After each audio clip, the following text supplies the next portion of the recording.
Halo Sobat Syariah, selamat datang di podcast Suara Syariah, di mana kita akan berbincang seputar obrolan santai tapi bermakna. Nah, di sini kita akan membahas soal seputar dunia politik, dunia hukum, dan dunia Islam akademik, dan seputar kampus. Nah, hari ini spesial banget teman-teman, di mana di sini saya nggak sendiri. Di sini saya ditemani oleh seseorang yang sosok inspiratif, yaitu nahkoda dari Fakultas Syariah UIN Salatiga. Langsung saja kita sambut Bapak Profesor Ilya Muhsin, SHI, MSI, selaku Dekan Fakultas Syariah UIN Salatiga. Assalamualaikum Prof. Ilya. Waalaikumsalam warahmatullahi wabarakatuh, Mbak Ilma. Bagaimana kabarnya Prof. Ilya hari ini? Alhamdulillah baik, Mbak Ilma. Alhamdulillah. Oke Bapak, jadi di sini nanti kita akan berbincang santai seputar kefakultasan, khususnya di Fakultas Syariah UIN Salatiga. Nah, untuk yang pertama Bapak, dari mahasiswa, mungkin sobat-sobat syariah yang mendengarkan di luar sana, mungkin penasaran Bapak, di Fakultas Syariah UIN Salatiga ini ada jurusan apa saja ya Bapak? Mungkin dari Prof. Ilya bisa menyampaikan. Silahkan Bapak. Ya, terima kasih Mbak Ilma. Langsung saja saya jawab bahwa di Fakultas Syariah ini ada 3 program studi. Yang pertama adalah program studi Hukum Keluarga Islam. Yang kedua, program studi Hukum Ekonomi Syariah. Dan yang ketiga, program studi Hukum Tata Negara.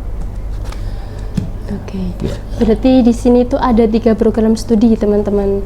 Nah, mungkin teman-teman yang di luar sana belum tahu, di sini ada 3 program studi, HTN, HKI, dan HIS. Nah, oh ya Bapak, mengenai seputar program studi Fakultas Syariah, itu beberapa orang luar tuh menganggap bahwasanya ilmu syariah itu ilmu masa lalu Bapak, mempelajari seputar masa lalu, sedangkan kita kan dihadapkan di era digital Bapak, di era yang masa sekarang.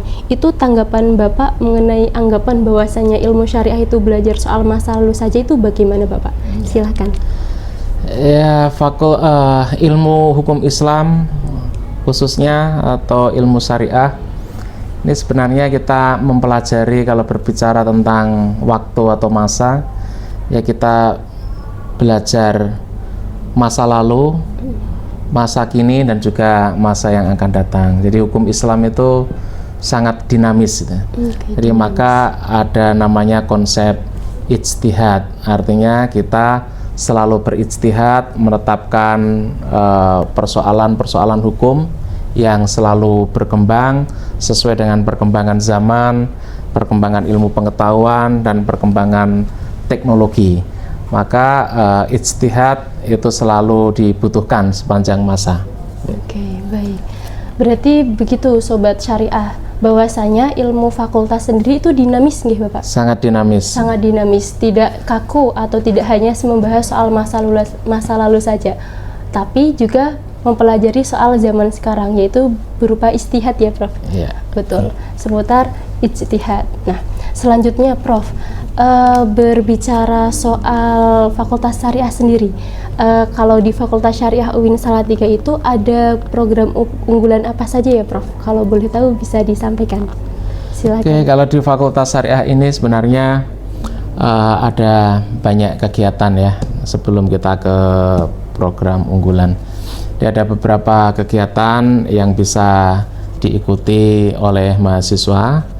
Yang pertama adalah tentunya belajar di kelas dengan para dosen, kemudian juga bisa mengikuti kegiatan-kegiatan insidental, baik yang diselenggarakan atau menjadi program kerja, program studi tersendiri, fakultas, bahkan di organisasi kemahasiswaan yang meliputi organisasi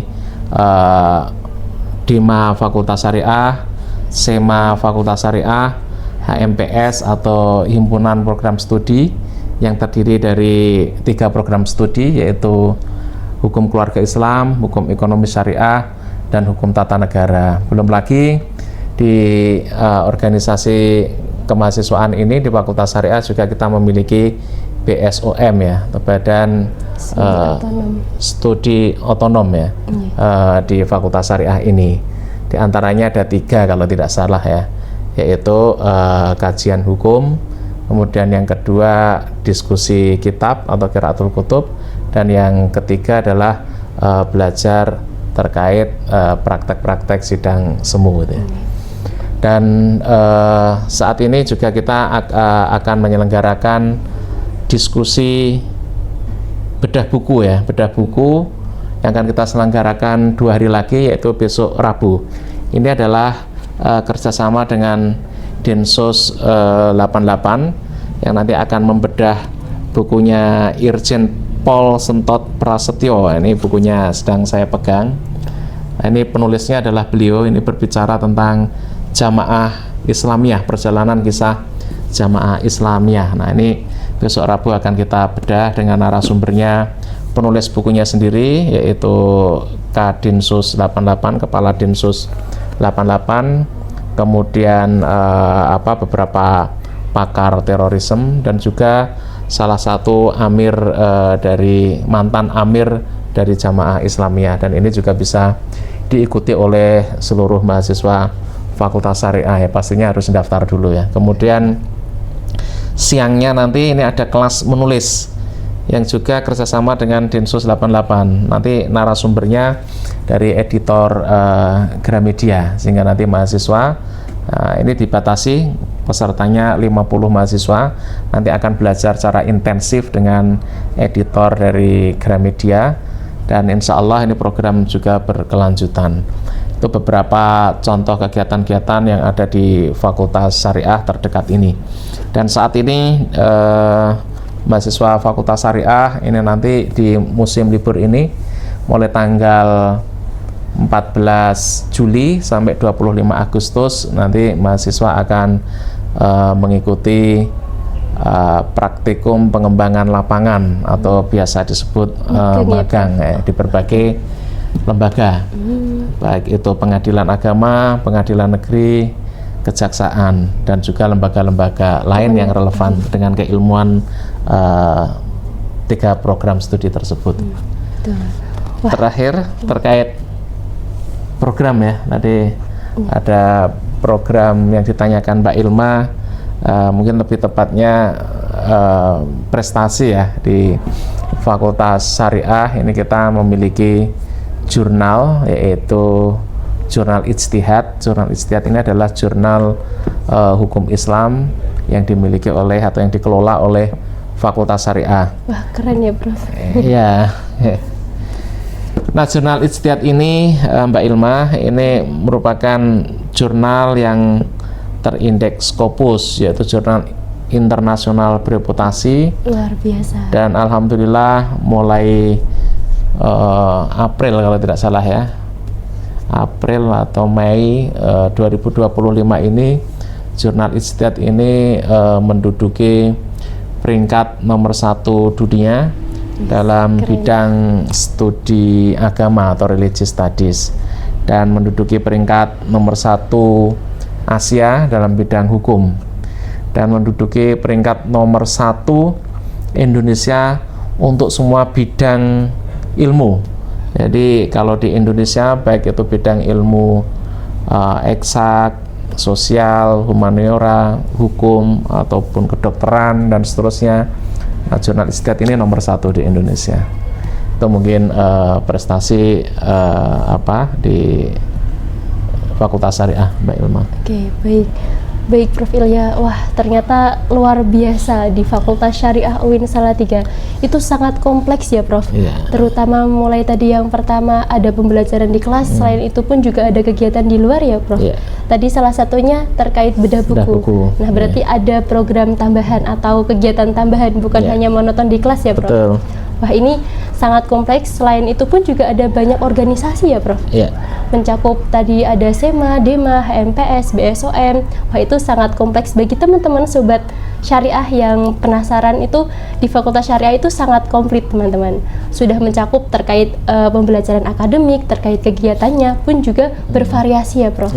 Oke, dan satu lagi yang paling spesial terkait jurnalnya ya Prof. Ya. Itu sangat luar biasa. Bahkan bukan hanya di sekelas nasional ya Prof, melainkan sekelas internasional. Oke.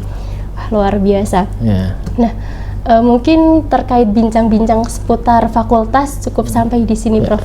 Namun sebelum kita akhiri podcast hari ini, mungkin Prof Ilya bisa menyampaikan sepatah atau dua patah kata untuk mahasiswa Fakultas Syariah, motivasi untuk mahasiswa Fakultas Syariah yang sedang menonton di sini, Prof. Oke. Silahkan. Ya, pesan untuk semua mahasiswa Fakultas Syariah khususnya, jadi pesan saya agar mahasiswa ini selalu serius meskipun santai dan memaksimalkan, mengoptimalkan waktu atau masa emas ini sebagai mahasiswa yang tidak mungkin akan terulang. Jadi di era belajar kuliah ini adalah masa-masa keemasan mahasiswa. Jadi nanti mau jadi apa, mau berperan sebagai apa, diantaranya itu nanti ditentukan seberapa serius, seberapa maksimal Anda memanfaatkan waktu ini untuk belajar. Dan perlu diingat kembali bahwa belajar ketika Anda sebagai mahasiswa ini tidak semata-mata di kelas. Jadi belajar di kelas itu wajib, kemudian juga Anda juga perlu belajar di organisasi, berorganisasi, dan bisa jadi kadang berorganisasi itulah nanti yang ilmunya langsung bisa diterapkan, dipraktekkan di masyarakat. Nah, kemudian juga belajar secara mandiri, mengasah, menambah ilmu pengetahuan sebanyak-banyaknya, menambah skill gitu. Itu mungkin Mbak Ilma yang bisa saya sampaikan untuk mahasiswa, karena ilmu sangat penting. Bahkan ayat atau ayat Quran yang pertama kali diturunkan itu adalah perintah untuk membaca. Iqra bismi rabbikal ladzi khalaq. Ini menunjukkan betapa Islam ini sangat mementingkan atau memberikan kedudukan yang penting untuk ilmu gitu. Itu Mbak Ilma yang bisa saya sampaikan. Oke, baik, untuk mahasiswa Fakultas Syariah. Jadi seperti itu sobat-sobat syariah, di mana kita harus tetap belajar ya Prof ya. Ya. Bukan hanya di kelas, melainkan masih banyak tempat belajar di Fakultas Syariah, salah satunya lewat organisasi ya Prof ya. Betul. Nah, tadi juga disampaikan bahwasanya kita tetap harus semangat belajar, dalam surat pun disampaikan untuk selalu belajar ya Prof terkait membaca Iqra, bacalah. Sebelumnya kami mengucapkan terima kasih banyak Prof Ilya selaku Dekan Fakultas Syariah UIN Salatiga yang sudah menyempatkan waktu, sudah memberikan kesempatan untuk kita podcast pada hari ini. Dan buat sobat syariah yang mendengarkan podcast ini, perlu diingat bahwasanya Fakultas Syariah itu bukan hanya tempat untuk belajar, melainkan juga tempat untuk bertumbuh menjadi versi terbaik dari kita masing-masing. Mungkin cukup itu podcast pada hari ini, yaitu seputar Fakultas Syariah UIN Salatiga. Nantikan podcast kita selanjutnya. Kita cukupkan untuk hari ini. Sekian, terima kasih. Kita tutup dengan bacaan hamdalah bersama. Alhamdulillahirabbil alamin. Wassalamualaikum warahmatullahi wabarakatuh. Waalaikumsalam warahmatullahi wabarakatuh. Terima kasih Prof.